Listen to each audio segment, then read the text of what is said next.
Hello friends, welcome to my channel. ఈరోజు నేను చిక్కుడుకాయ కూర చేస్తున్నాను. చూడండి, ఇలా చిక్కుడుకాయలు శుభ్రంగా కడిగేసి ఇలా ముక్కలుగా కట్ చేసుకోవాలి. చుట్టూ ఉన్న ఈ నార పీచు అన్నది తీసేసి ఇలా చేసుకుంటే తినేటప్పుడు ఇబ్బంది లేకుండా, వండేటప్పుడు ఇబ్బంది లేకుండా ఉంటుంది. ఇవి శుభ్రంగా నేను కట్ చేసి కడిగేసి పక్కన పెట్టేసుకున్నాను. ఇవన్నీ అనుకుంటున్నారా? పావు కిలోకి కొన్ని ఎక్కువగా ఉన్నాయి. మొత్తం అరకిలో చిక్కుడుకాయలండి. అరకిలలో నేను ఇగో చూడండి కొన్ని తీసి పక్కకు పెట్టాను. ఇవి నేను పచ్చడి చేద్దామని అనుకుంటున్నా, చిక్కుడుకాయ పచ్చడి. దీన్ని కూడా నేను వీడియో చేసి పెడతాను. చూడండి, కొన్ని కూరగాయలతోటి ఎక్కువ కూర అయ్యి మనం అందరము మంచి కడుపు నిండా తినే విధంగా చూపెడుతున్నాం. అలా ఈ చిక్కుడుకాయలని పచ్చికారంతో చేస్తున్నాను. మళ్ళీ మెంతి కూర కూడా వేసి చేస్తున్నాను ఈరోజు డిఫరెంట్గా. మెంతికూర, పచ్చికారము, అలాగే చిక్కుడుకాయ. మెంతికూర చూడండి, ఒక చిన్న కట్ట దీన్ని సన్నగా తరిగి పక్కన పెట్టేసుకుందాము. ఇప్పుడు మనము పచ్చికారం కోసం ఒక మిక్సీ జార్ తీసుకొని అందులో కొన్ని పచ్చిమిర్చి, కారం కావాలనుకున్న వాళ్ళు కొన్ని ఎక్కువగా వేసుకోవచ్చు. మేము తక్కువ తింటాము, అందుకే కొన్ని తీసుకున్నాను. కొంచెము జీలకర్ర, అలాగే కొంచెము ఉప్పు, కొంచెము కొత్తిమీర, ఇవి వేసి మిక్సీ పట్టేసుకోవాలి. మెత్తగా కొంచెం బరకగా ఉండే విధంగా మిక్సీ పట్టేసుకోవాలి. పట్టేసుకున్నాక అప్పుడు మనము ఈ కూరను వండే విధానం చూద్దాం. ఒక కడాయి పెట్టేసుకొని స్టవ్ మీద మనం అందులో కొంచెం నూనె వేసుకోవాలి. చూడండి, నూనె ఒక పావు నూనె. అందులో కొంచెం జీలకర్ర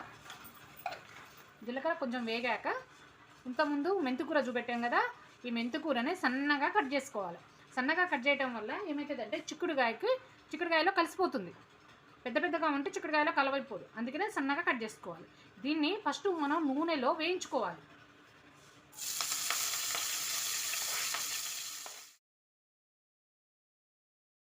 ఇలా మెంతికూర చూడండి, మెంతికూర ఇలా నూనెలో చక్కగా ఫ్రై కావాలి.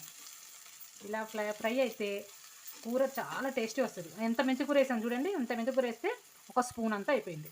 ఇలా మనం దగ్గరికి వచ్చే విధంగా చక్కగా నూనెలో ఫ్రై అయ్యాకనే ఇప్పుడు మనం ఉల్లిగడ్డ వేసుకోవాలి. కట్ చేసుకున్న ఉల్లిగడ్డలు,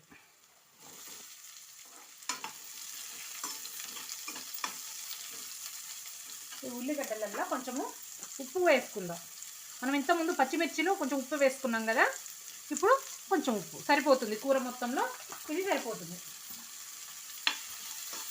వేసుకొని ఈ ఉల్లిగడ్డ కూడా కొంచెం ఒక నిమిషం 2 నిమిషాలు మగ్గనిద్దాం.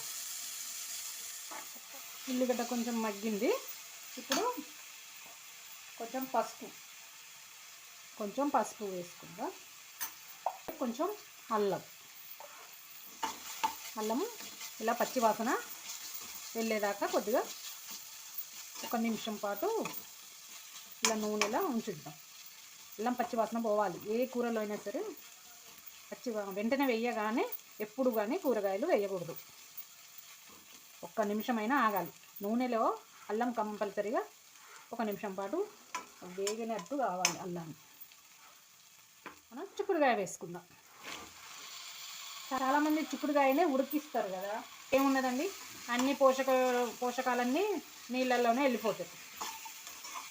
మూత పెట్టేసి ఒక 5 నిమిషాలు ఉంచితే చిక్కుడుకాయ మొత్తం మంచి చక్కగా ఉడికిపోతుంది. మనం సిమ్లో పెట్టేసుకొని ఒక 5 నిమిషాలు వదిలేద్దాం. ఇలాగనే చూడండి, 5 నిమిషాలు ఇలా మూత పెట్టి ఉంచేసరికి ఎలా చక్కగా మగ్గిపోయిందో. మనం నీళ్ళల్లో ఉడికిస్తే ఎలా మగ్గిపోతుందో అలా మగ్గిపోయింది. చూడండి, ఇంతకుముందు మిక్సీ పట్టి పెట్టుకున్నాము కదా, మిర్చి పేస్ట్లా చేసాము కదా, ఆ పేస్ట్ వేసేసి కలిపేద్దాం. అంతే అండి.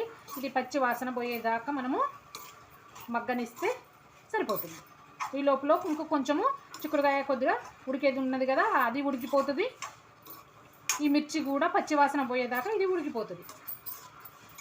మనం కొద్దిసేపు మూత పెట్టి పెట్టేసేసుకుందాం. చూడండి, మళ్ళీ కొద్దిసేపు మూత పెట్టి ఉంచేసరికి చిక్కుడుకాయ ఎలా మగ్గిపోయిందో. మనము ఆ మిర్చిలో ఉప్పును వాటర్ ఉన్నది కదా, ఆ వాటర్ తోటే కొంచెం వాటర్ వచ్చేసింది. చూడండి, ఇలా కూరలాగానే కావాలి అనుకుంటే ఇలాగే ఉంచేసుకోవచ్చు. ఒకవేళ లేదు ఫ్రై లాగా కావాలి అనుకుంటే ఇంకొక 2 నిమిషాలు పెద్ద మంట మీద ఒక నిమిషం అట్లా ఉంచేస్తే మంచిగా నూనెలో ఫ్రై అయిపోతుంది. అప్పుడు కొంతమంది ఫ్రై ఇష్టం కాబట్టి ఆ విధంగా తినొచ్చు. నేనైతే ఇట్లా కూరలాగానే ఉంచేస్తున్నా. ఇప్పుడు లాస్ట్కి కొంచెం కొత్తిమీర జల్లేసుకోవడమే. కొంచెం పావు కిలో చిక్కుడుకాయలు తోటి ఎంత కూర అయిందో ఈ విధంగా మనం ఉడికించి వండుకుంటే ఇప్పుడు ఇది ఇంటిల్లిపాది రుచిగా తినొచ్చు, టేస్టీగా కూడా ఉంటుంది. మనం ఇందులో ఉన్న పోషకాలు మొత్తం ఎటు బయటికి పోకుండా మనం చక్కగా సిమ్ములో పెట్టేసి మూత పెట్టేసి మనం ఉడికించుకున్నాం కదా. కూర తొందరగా అయిపోయింది, ఎలాంటి ఇబ్బంది లేకుండా మనం వంట చేసేసుకున్నాం. రుచిగా ఉంటుంది, పోషకాలు అన్నీ మంచి కూరలోనే ఉండిపోతాయి కదండి. మళ్ళీ కూర కూడా కొంచెం కొన్ని కూరగాయలు ఉన్నప్పుడు, ఎక్కువ మంది వచ్చినప్పుడు కొన్ని కూరగాయలతో వంట చేయాలి అనుకున్నప్పుడు ఇలా కిలోలు లేకుండా కొన్ని కూరగాయలతోనే ఇలా చేసుకుంటే మనకి సరిపోతుంది.